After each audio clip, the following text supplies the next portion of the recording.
Assalamualaikum warahmatullahi wabarakatuh. Halo teman-teman semua, kembali lagi bersama saya Aldiva Asyara. Dan pada kesempatan kali ini saya akan membahas bab 8 atau accessing command line. Di sini ada 3 materi yang akan kita bahas pada video kali ini, yaitu ada Jang Language in Debian, pengenalan basic terminal, dan yang terakhir password root pada Debian. Oke, kita masuk ke materi pertama, yang mana kita akan membahas tentang mengubah bahasa pada Debian. Sebelumnya, saat melakukan proses instalasi itu, kita masih memilih bahasa Indonesia. Nah, sekarang kita akan mengubahnya menjadi bahasa Inggris. Oke, langsung saja teman-teman bisa masuk ke aplikasi VirtualBox. Lalu, start atau running Debian servernya. Teman-teman bisa login terlebih dahulu ya, dan setelah login akan muncul tampilan seperti ini. Lalu teman-teman klik aktivitas yang ada di pojok kiri atas, kemudian cari aplikasi terminal. Lalu klik. Di sini saya sudah masuk ke terminalnya. Untuk mengganti bahasanya, caranya kita masuk ke root dulu ya dengan perintah sudo. Lalu enter. Dan di sini kita masukkan sandi rootnya. Oh iya, jika saat memasukkan sandi nanti tidak terlihat, itu tidak apa-apa ya. Teman-teman jangan khawatir, karena memang itu tidak terlihat. Lalu enter. Oke, sekarang saya sudah berada di root. Untuk mengganti bahasa, teman-teman tuliskan sudo dpkg min reconfigure spasi locales. Seperti ini. Jika sudah, teman-teman bisa klik enter. Akan seperti ini, dimana kita bisa mengganti bahasanya. Jika sekarang teman-teman menggunakan bahasa Inggris lalu ingin menggantinya menjadi bahasa Indonesia, teman-teman scroll saja ke bawah, lalu cari kodenya yaitu id_id.utf min 8 spasi utf min 8. Tetapi jika teman-teman ingin menggantinya ke bahasa Inggris, teman-teman cari kodenya itu en_us.utf min 8 yang ini ya. Teman-teman bisa pilih dengan cara tekan spasi. Jika sudah, teman-teman klik enter, lalu teman-teman arahkan kursornya ke yang en spasi us.utf ini ya, kemudian enter. Nah, ini dia akan menggenerate lokal. Kita tunggu saja. Oke, generation complete ya. Sekarang kita bisa mengganti bahasa kita dengan cara klik aktivitas yang ada di pojok kiri atas. Lalu kita cari pengaturan, klik. Lalu di sini pilihnya yang wilayah dan bahasa yang berlambang bendera ini. Di sini kita klik yang bahasa, lalu klik yang English, lalu klik selesai. Oke, sekarang kita reboot dulu dengan cara power off. Jika sudah, kita start lagi. Oke, di sini kita login terlebih dahulu ya. Nah, bisa teman-teman lihat di sini bahasanya sudah terganti. Yang tadinya di sini adalah hari Kamis jadi Thursday. Lalu yang tadinya aktivitas menjadi activities. Nah, sudah selesai ya untuk pengubahan bahasa pada Debian servernya. Oke, sekarang kita masuk ke pembahasan yang kedua atau pengenalan basic terminal. Sebelum itu, apa sih basic terminal? Basic terminal adalah suatu konfigurasi dasar atau perintah dasar yang sering digunakan pada OS Linux. Jadi sebelum kita masuk ke laptop besar atau konfigurasi yang rumit, itu kita harus mengetahui dulu perintah-perintah dasar dalam terminal. Oke, langsung saja teman-teman bisa buka aplikasi VirtualBox-nya. Lalu running dulu Debian servernya. Di sini teman-teman bisa login terlebih dahulu.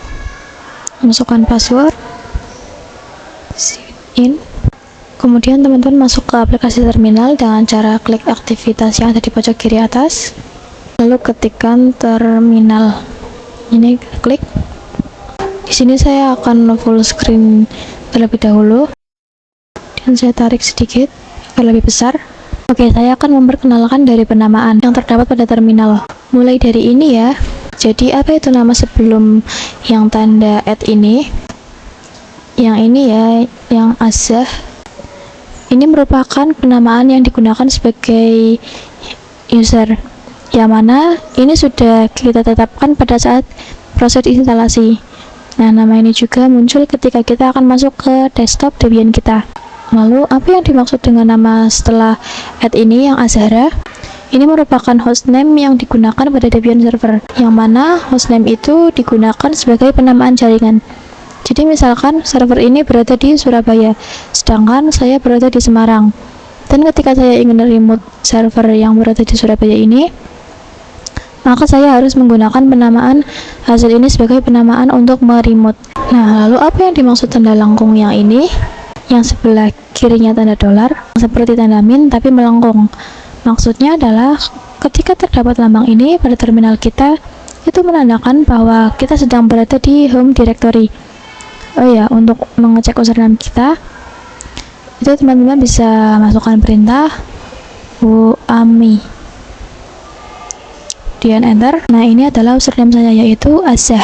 Dan untuk mengecek hostname, teman-teman bisa lakukan perintah hostname ctl seperti ini, kemudian enter. Nah, ini adalah setting atau konfigurasinya. Di sini hostname saya adalah Azhara. Oke, kita bisa clear dulu agar tidak mengganggu. Enter. Lalu teman-teman bisa masukkan perintah pwd untuk mengecek di mana keberadaan kita. Kita ketikkan, lalu enter. Nah, di sini benar karena sekarang saya ada di home. Sekarang kita akan masuk ke direktori lain dengan perintah cd spasi /etc, kemudian enter. Maka lambang lengkungnya ini akan hilang. Saya akan coba ke home directory lagi dengan perintah cd spasi /home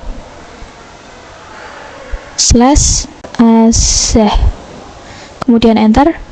Nah, ini muncul lagi tanda lengkungnya karena saya sudah kembali ke home ya. Lalu apa maksud dari tanda dolar ini? Ini merupakan penandaan hak akses. Ketika terdapat lambang dolar ini, berarti teman-teman hanya memiliki hak pada user ini. Dan jika teman-teman memiliki lambang dolar ini, maka teman-teman punya hak akses root.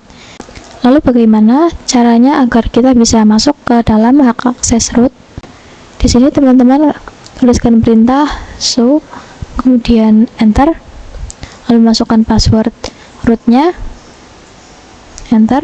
Nah, ketika masih keluar tulisan home, teman-teman tidak perlu khawatir. Masukkan saja perintah exit, kemudian enter. Nah, teman-teman bisa lihat di sini tanda dolarnya sudah hilang ya. Itu menandakan saya sudah dapat hak akses root. Lalu kenapa tanda lengkungnya juga hilang? Itu karena home directory root dan user itu berbeda ya. Jadi saya akan langsung ke home directory dengan cara memasukkan perintah cd spasi /root seperti ini, kemudian enter. Sekarang saya sudah berada di home directory-nya root. Saya akan coba pwd untuk mengecek keberadaan saya. Ya benar ya, sekarang saya sedang berada di root. Oke, jadi seperti itu ya untuk pengenalan basic terminal. Oke, sekarang kita masuk ke pembahasan yang ketiga atau password root pada Ubuntu. Jadi Debian dan Ubuntu itu berbeda ya, dimana pada proses instalasi Debian itu kita bisa langsung memasukkan password root atau langsung membuat password root. Sedangkan pada Ubuntu saat proses instalasi itu tidak menampilkan parameter password root. Jadi kita harus membuat password root setelah selesai instalasi. Nah, sekarang kita akan membuat password root pada Ubuntu. Langsung saja teman-teman masuk ke aplikasi VirtualBox-nya. Lalu running dulu yang Ubuntu servernya. Jika sudah, kita enter, lalu kita login dulu. Masukkan password. Enter. Lalu di sini saya clear terlebih dahulu. Di sini kita membuat password root dengan perintah sudo spasi passwd seperti ini, lalu kita enter. Nah, di sini kita masukkan password akun kita, kemudian enter. Oke, di sini untuk new passwordnya saya akan ganti menggunakan kebalikan dari password saya,